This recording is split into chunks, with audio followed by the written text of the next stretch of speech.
Hey everyone, I am here with Lord Monckton. He is a British journalist, a political consultant, worked under Margaret Thatcher.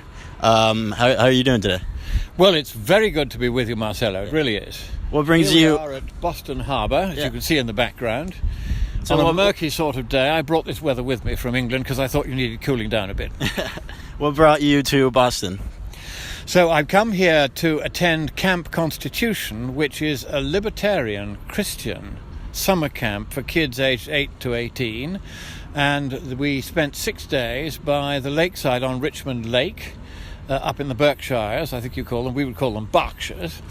And that's just opposite Tanglewood. If you're music buffs, you'll know where that is. Okay. And it's a very lovely retreat up there, beautiful countryside all round, all the squirrels and skunks and stuff, and fish in the lake. So we had a really good week there, and I gave us several talks. The main two were, first of all, on why the United States Constitution is a good thing, which is a strange thing for a Brit to say, because of course it's time you ended your tiresome rebellion and recognised the authority of the Crown once again. But the other talk I gave was on why you don't need, after all, to worry about global warming, because it turns out that the people who have been peddling this particular scare very profitably got their math wrong about 34 years ago.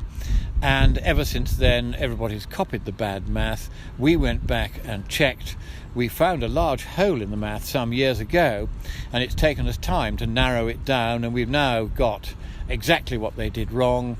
And it turns out that instead of getting about 3.5 Celsius degrees of global warming for every doubling of the carbon dioxide concentration in the atmosphere, we're only going to get 1.2. So that's 1.2 instead of 3.4. It makes a very big difference. Essentially 1.2 Celsius simply isn't worth worrying about, and it means the entire global warming initiative has been a complete waste of time and money, and those who have been pushing this are going to have to find some other way of robbing the taxpayer blind. So you think you have enough evidence to prove that global warming, being human-induced, is a myth, right? No, it's not a myth. The truth is that we do cause a little global warming. Over 50%, the majority of it being human-induced. That's just not true. You're saying you have all the evidence to prove that. Well, let's be clear. It is perfectly possible that most of the warming of the last 30 or 40 years is man-made, but given that there was only about 0.7, 0.8 Celsius of global warming over the last 30 or 40 years, we may be saying no more than that perhaps 0.4 Celsius was mankind. And if that's all it is, then we aren't causing much of a problem. What we have done is to look not so much at what has happened in the past as the predictions they are making of what will happen in the future.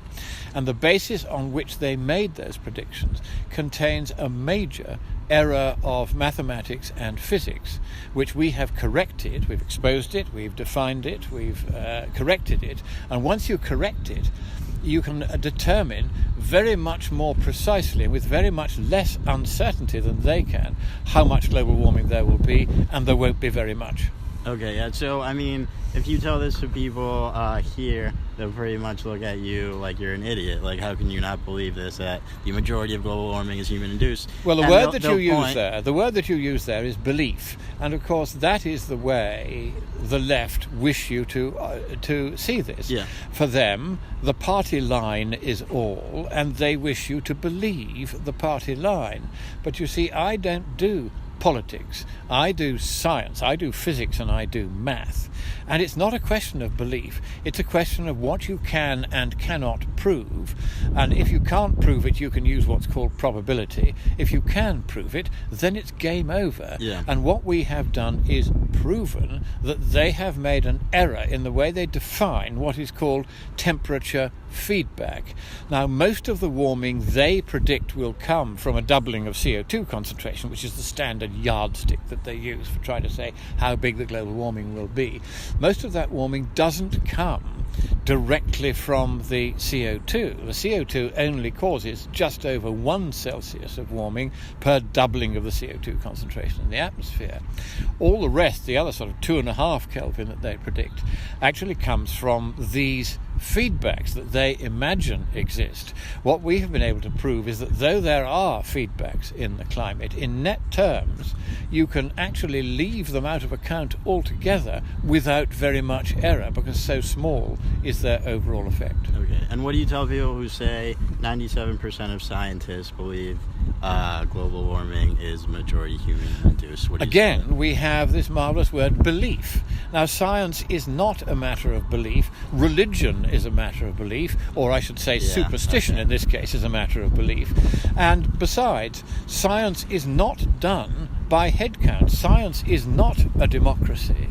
And you can't just count scientists and say, oh, well, they all say such and such a thing is so, and then therefore we have to believe it. Yeah. Science would not advance if that was the case. When Einstein came along, 100% of scientists for 350 years had said that Newtonian celestial mechanics was correct in all particulars. Yeah. Then it was discovered that the orbit of Mercury was not quite complying with that.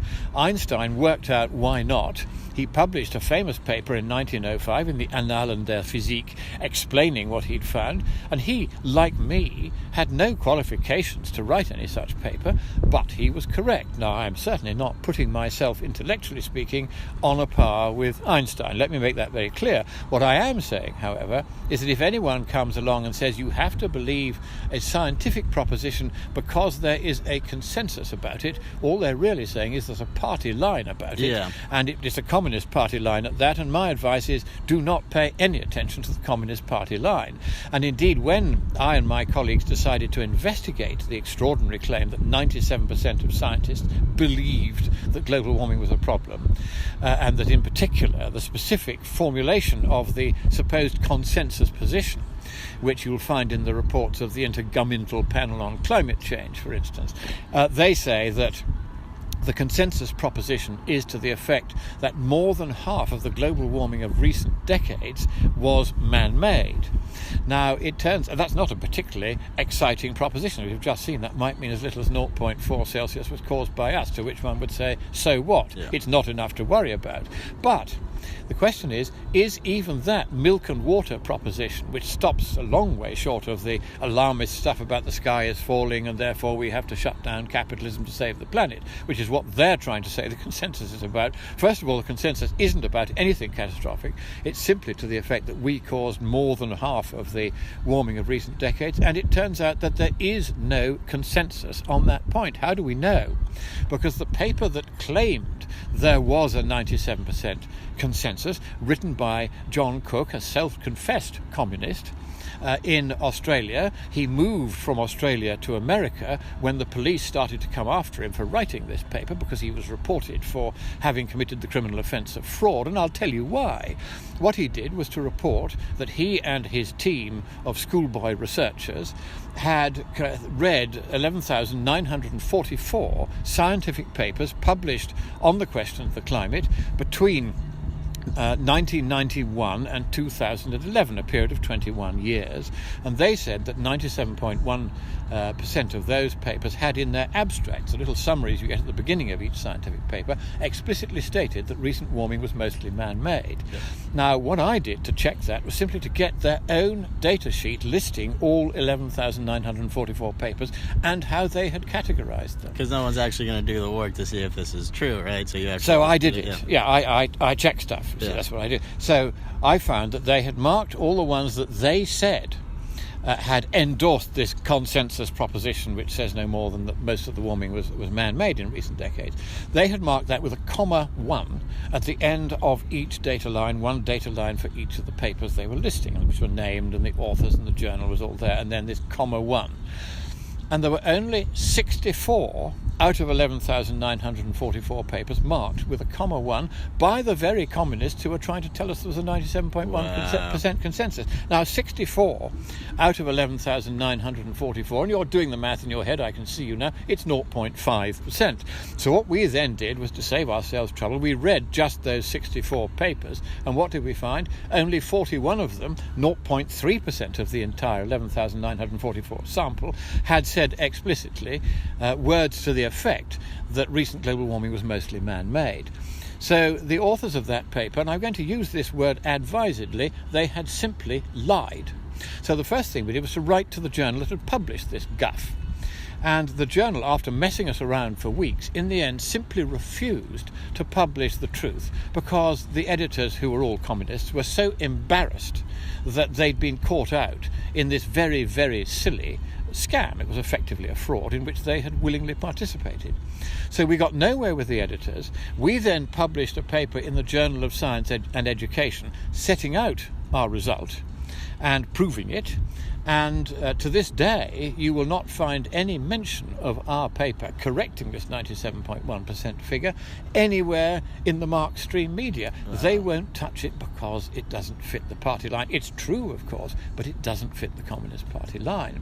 So then we reported Koch and his colleagues to the fraud police in Queensland. I myself didn't do this. I'm not an Australian citizen, but an Australian citizen who was outraged when he read our paper on this. He did so, and the police asked me for an affidavit, which I duly supplied in the form that they like, and they read the affidavit and went off and did their homework, and they came back and they said to the citizen concerned, they said, we would normally have prosecuted because very plainly a deception was present. It is plain that the deception was intentional, and it is plain that from the terms in which the paper was written that the deception was intended to influence public policy in a manner which is deeply expensive to every Australian citizen. They said, therefore, it passes all the tests for fraud, but we're not going to. And, of course, the reason why they weren't going to, though they didn't quite say so, was that both parties in the Australian Parliament, the Labour Party, which is the left-wing party, and, unfortunately, the Liberal Party, which is the Conservatives, really, had adopted this global warming nonsense. Malcolm Turnbull, who's the present Prime Minister there, is making a personal fortune out of global warming. The last thing he's going to do is to put his own fortune at risk by admitting that they just screwed up. Yeah.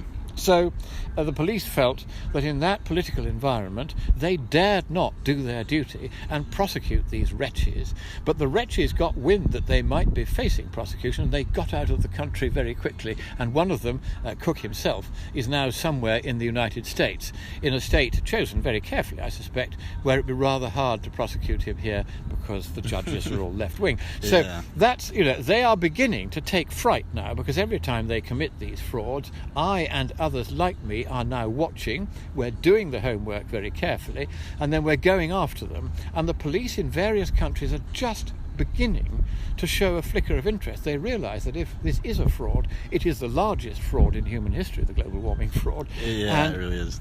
And they will start moving in on it. And there's one further aspect of fraud in this. We have just written up and sent to a leading climate journal the paper which sets out our arguments for how they have made this huge error in calculation which triples their central estimate of the amount of global warming that they expect from a doubling of CO2, and of course their high-end estimate is about 5 times too big. But we sent it to the journal. The first thing that happened is the journal sent it back and they said, we can't understand it. Please, would you simplify the mathematics? So we had to take out all the calculus. We had to take out all the stuff about sums of infinite series and other arcana of number theory, which your average climatologist, it seems, can't understand. So it's now all in baby algebra. It's in high school algebra. And so now they have no excuse for saying they can't understand what we're saying. They're going to have to find some other excuse for rejecting it this time, and it is now out for peer review. I won't say which journal because I've just talked rather unkindly of the fact that they couldn't understand the original perfectly clear version of the paper. But that's now out for review. But the other thing we did was to send a formal notification in my capacity as an expert reviewer for the IPCC, the Intergovernmental Panel on Climate Change. I activated their error reporting protocol. This is a procedure, protocol by which you can give formal notification of the Intergovernmental Panel on Climate Change that it's made a mistake in its documents. In fact, it's made a mistake in all of its documents, because it has said we're going to, all the way through it, said we're going to get between 1.5 and 4.5 Celsius of global warming, best estimate 3.5, when actually it's only going to be 1.2, plus or minus a tiny bit, maybe a 1/12 of a Celsius either side. We're pretty certain of what the amount of global warming will be. And so we notified them that all of their reports were wrong. and everything they said about how much warming we were going to be at was simply incorrect. This is a fundamental error. It's a very big error that they've made. And we said, please do the usual thing and acknowledge by letter your receipt of this submission from us, which we submit is an error. And they have not replied. So I sent everything a second time, and they have still not replied. So they are now formally accused of fraud, and I'm going to accuse the Intergovernmental Panel on Climate Change of fraud in front of you, because they now know that everything they've been doing on the global warming front has been incorrect, because they have so vastly exaggerated what will actually be a small, slow, harmless and net beneficial amount of warming. So we've said to them, you must look at this, you must check our science, and if you find us wrong, you must tell us why. And they realise the game is up, and so they have frozen at the moment, and they've said, oh, we're not going to deal with this, we're not going to reply to him. If we ever admit that we've even seen what he sent us, there will be trouble.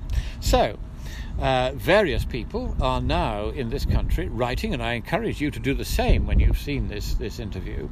They're writing to the Swiss ambassador, Herr Martin Dahinden, in the Swiss embassy in Washington, D.C., and saying, please will you report the Intergovernmental Panel on Climate Change, which is headquartered in your country, in Geneva, will you please report them to the Swiss Federal Police on grounds of corruption? There's a special unit now in the Swiss police that deals with corruption in the international agencies, such as the Intergovernmental Panel on Climate Change, that are all headquartered in Switzerland. No longer will the Swiss police turn their back because they're getting lots of money in their country because of all these international organisations. They've realised that if Switzerland begins to get a reputation for allowing corruption in these organisations, it's not going to be able to hold its head high among the nations. So if you write to the Swiss ambassador and you say, look, Monckton says he's found this large error, he and his team of expert professors and doctors of science, there are 11 of us in this project now,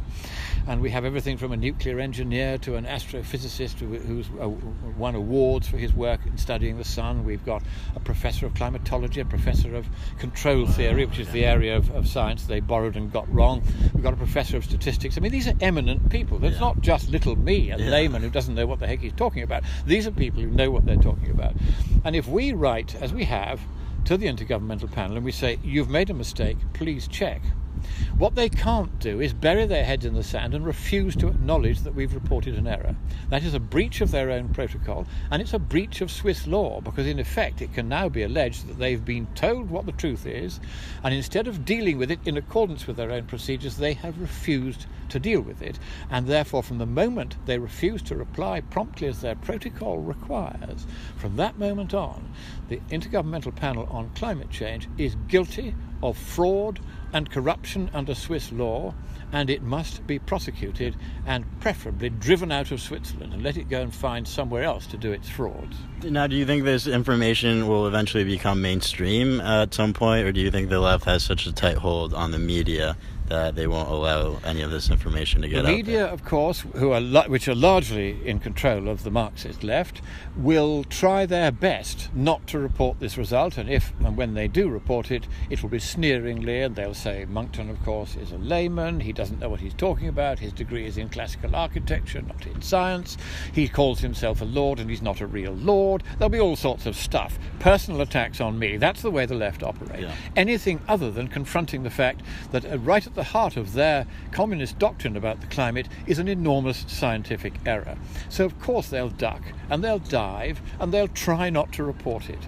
But in the end, the truth is just going to circulate in samizdat, much as it had to do in Soviet Russia. It's horrifying that now the Soviet constitution and Soviet methods of media operation have moved westward, and that now even in this bastion of freedom we have this ridiculous carry-on that the left-wing media will not report when results of this kind are found. And so of course they'll try not to report it, but the very fact that you're interviewing me is an indication that you have certainly understood that there may be a problem here, and you're not, as an impartial journalist, going to say, oh yes, well, you're Lord Monckton, so you must be right. your correct stance is you're Lord Monckton, so you may or may not be right, and I'm going to be suspicious until I've checked. That's the correct approach. Exactly, yeah. But what you will find when you've had the chance to wade through our paper, and it's not very difficult. As I say, we had to reduce it all to high school mathematics so that the climatologists could understand it, and you presumably did high school algebra, so you'll have no difficulty in understanding it. Oh, wow, okay, cool. All right, well, I think that's all the time we have. I know you have to catch a plane back to Britain, so I appreciate you doing this. This is great. Well, thank you very much. God bless you, Marcelo, and God bless America.